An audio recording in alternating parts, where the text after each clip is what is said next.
Hello and welcome to the Black Complementary Therapist. I'm your host Pauline Blackwood and I'm a complementary therapist who specialises in massage, sports and therapeutic and holistic restorative massage. My work bridges evidence-based work with old-time wisdom, supporting clients through life cycles from stress to recovery from pregnancy to menopause. If you're on a cancer journey or everyday aches and pains, my job is to centre cultural safety, listen deeply to the body and create spaces where healing can unfold on your term. It's very rare we have an opportunity to try and encapsulate everything about your work and what you do. And my specialism in massage. Massage makes people feel good because the muscles relax. And for a change, we kind of have the mind and the body and the spirit all singing from the same songbook. And that's a great place to be in. Today's show is all about activities of the day and also about why we need movement in our life, because movement is medicine and motion is lotion. Along the way within this podcast today, my aim is to share some kind tips about how to begin the movement journey and what actually works for people as well. Before we do that though, I think it's time to take some breaths. Breath is life and life is breath. Motion is lotion and movement is medicine. Ha. So I want you to lick your top lip. Close your mouth if you can, because we're going to do some breathing. If you don't worry about it. You can still breathe through your mouth. Lick your bottom lip. There you go. On the in-breath, we feel the cool. On the out-breath, we feel the warm. There's a lot going on between those two moments, but you decide, your body decides how it's going to breathe. Just relax into it. And breathe with me.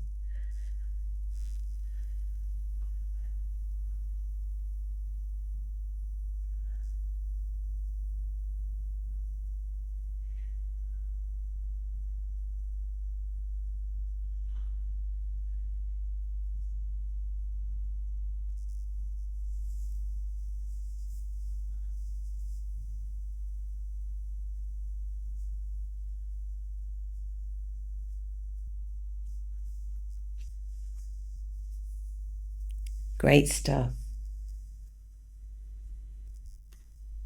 Before we get into it, the last 2 weeks I've had a fair bit of time off.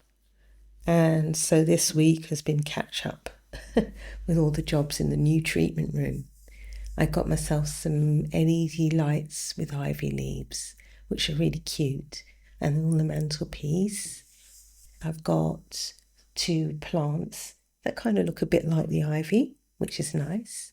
I brought from home 2 little sculptures from Jamaica of turtles. And I've bought 2 mirrors, which are up, and some of the pictures that I had at home are dotted around the room.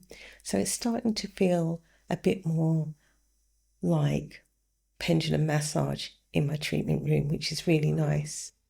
I finally got some storage, but now I look at the storage, I'm kind of like, I don't know if I like it. So that's one of those things I have to really think about, whether I want to keep the storage as it is or get something new. So I think best to just take my time and decide at leisure. I've been seeing some wonderful clients over the last week back, and they have been really keen to improve whatever it is they came in for. So mainly achy muscles. And half of them are doing the business already. They're doing the work. They're doing the exercise. They're doing the stretches, which is wonderful. Others, they are thinking about some changes that they would like to make to the work that they're doing already on their bodies. And that is a wonderful thing.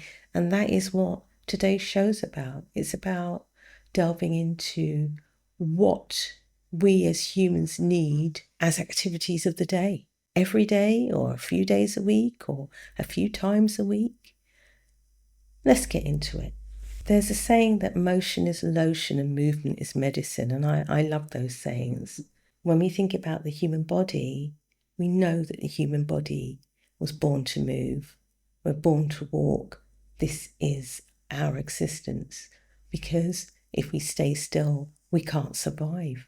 In a 24-hour day, we spend 6 to 8 hours sleeping. We spend 10 to 12 hours sitting. If we're working at a desk, or we're driving, or we're eating, this is what we do. The last quarter of the time, we've got other things to do. We're standing, or we're lying in bed, or we're walking, or we're exercising. It's interesting how this day is split up, and I don't believe there has been another time in history where people have actually existed like this. The number that's being done on us by ourselves is affecting our metabolism. So if we are continually moving, what we're doing is we're balancing all of the mechanisms in the body, the metabolic process of digesting sugars is settled and relaxed out. So if one had too much honey, you know you're going to be walking to the next destination to burn off that honey.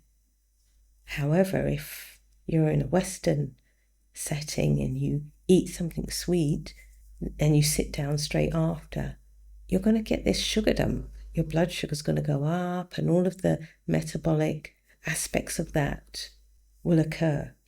A sedentary life is associated with negative health outcomes, regardless of your physical activity. That means if you're sitting at your desk 10, 12 hours a day, eating, drinking, driving, TV, computer time and work, if you're sitting at your computer for those 10 to 12 hours a day, it's going to affect your health, even if you do all the exercise that the government tells you to. Right, next. Non-exercise activities are really, really important. So the non-exercise activities are walking, standing, and even lying down. Allied with that, it's stated that simple lifestyle changes can make a whole heap of difference. Even the most basic thing like sitting and standing every 30 minutes, if you are in that 10 to 12 hour time where you are seated, can make a whole lot of difference. It makes difference to your bone health. It makes difference to using your muscles, because standing up and sitting down is a squat, gotta be said. So it can help you work your glute muscles, which is key to strength in the body. Weak glute muscles, they call it dormant butt syndrome or gluteal amnesia. It means your ass gets soft, and that's not a good thing. You need a nice pert buttocks, because that shows you have the muscle there. If you keep moving in that 10 to 12 hours, you'll reduce your cancer risk. You'll also get more nutrients to the brain, because the brain loves surges in circulation, because that pushes nutrient blood into the brain. And this is great. So it helps with critical thinking and all of the processes of the brain, better memory retrieval and all that stuff. And also, if you are moving about a bit more every day, you're going to improve your mood. Sitting for 6 hours plus puts you in a greater risk of anxiety and depression. And 100% of workers and students reported positive effects in a particular study. 100% of workers and students reported positive effects on mood states and productivity after reducing sitting time. And that was a study done by loads of names here: Wallace, Boreham, Shankar, Steptoe, Hamer. Objectively measured daily physical activity and postural changes as related to positive and negative effects using ambulatory monitoring assessments. And this was published in Psychosomatic Medicine 2017. Boom, there it is. And it's interesting that the world's healthiest people don't go to the gym. And I can remember an example of this myself. when my stepdad went back to Jamaica to retire, he decided he wanted an allotment, and he and his friends used to share the allotment, and they'd go up in the hills in the early morning, and they were all over 60, and they all, imagine every morning you get up and you've got 4 hours. You get up in the dark, and they'd walk up the hill, maybe, I don't know, might have been a mile and a half, uphill and down gully, and then they'd reach their allotment and they'd have 4 hours. Yeah, admittedly, they'd have a little bit of rum. They might have even had a cigarette, but they did 4 hours every day. Maybe not on a Saturday, though. And so, Jamaica's not seen as a blue zone, but when you're working like that as an elder, that's pretty good going. So it says here that the world's healthiest people don't go to the gym.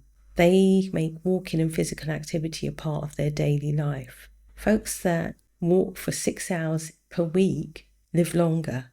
Walking to school reduces cardiovascular disease by 31% and reduces the risk of dementia. Blue zones are considered areas where people live with a high life expectancy, some citizens living past 100.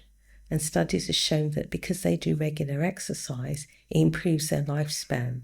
A 15-minute walk each way can make all the difference.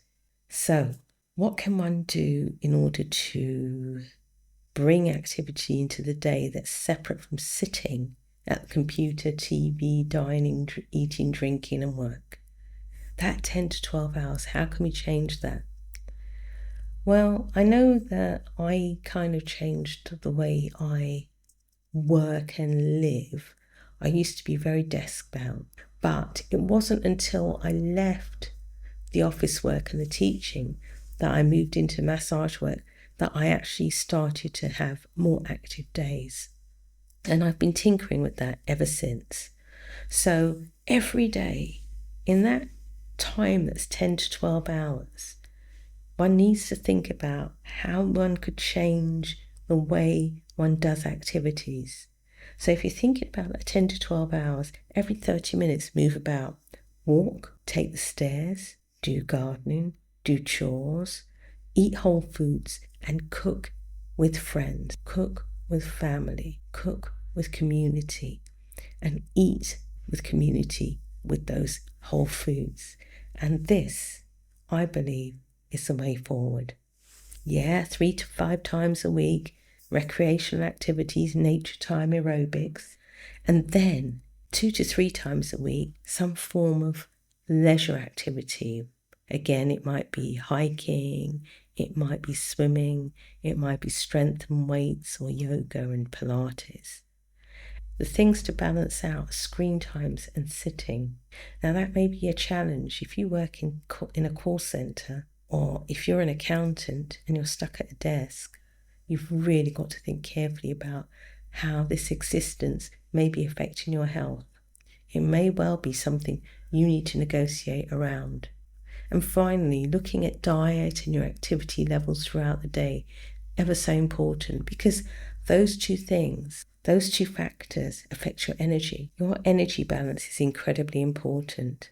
So it's important to think about the activities you're doing and the diet that you're eating in order for you to keep that energy balance in check, in balance, in equilibrium. So, with that in mind, think about it. What things could you be avoiding? And what things could you be invited into your life to make your lifestyle as healthy as possible and help you on your way to living closer towards 100 than not? So I couldn't get to this really second part of the podcast without mentioning the benefits of exercise. I mean, there's a long list and it's incredible. When we talk about exercise, we need to think about what's good for us, what works for us. I can remember going to, I'm not going to name the brand, but it was a kind of militarized wellness fitness package. I went along to the class as a chubby person and I was given this running vest, and yeah, there was running, there was sit down, stand up in close like succession. It was all rather frenetic. And I remember sitting down and then someone shouting, "Stand up." And I stood up and I heard this ripping sound around my knee. And I realised I couldn't continue. And that was the end of that. For a longest while, I was always injuring myself. And little did I know this was part of my perimenopause. So anyway, exercise isn't good for everyone. There are contraindications. And when you go to a class, if you are worried that it's something you won't be able to do, you're often asked questions to find out what it is you can do. And the people who run the classes should be able to tell you what the contraindications to exercise are. That means, no, don't exercise in my class because. So, if a client says, "I need to stop," that tells you something. Let them stop. If someone's got chest pains that's increasing, stop. If there are physical or verbal signs of shortness of breath or severe fatigue or wheezing, gotta stop. Leg cramps, gotta stop. High BP, difficult one to spot, but there are numbers. Systolic blood pressure greater than 260, diastolic pressure greater than 115. That's, I'm telling you now, that's a hypertension response. Cardiac changes. So people know if they've got these sorts of things going on in their life. And if they do, they shouldn't come to an exercise class. They shouldn't be in an exercise class. That being said, activity is medicine.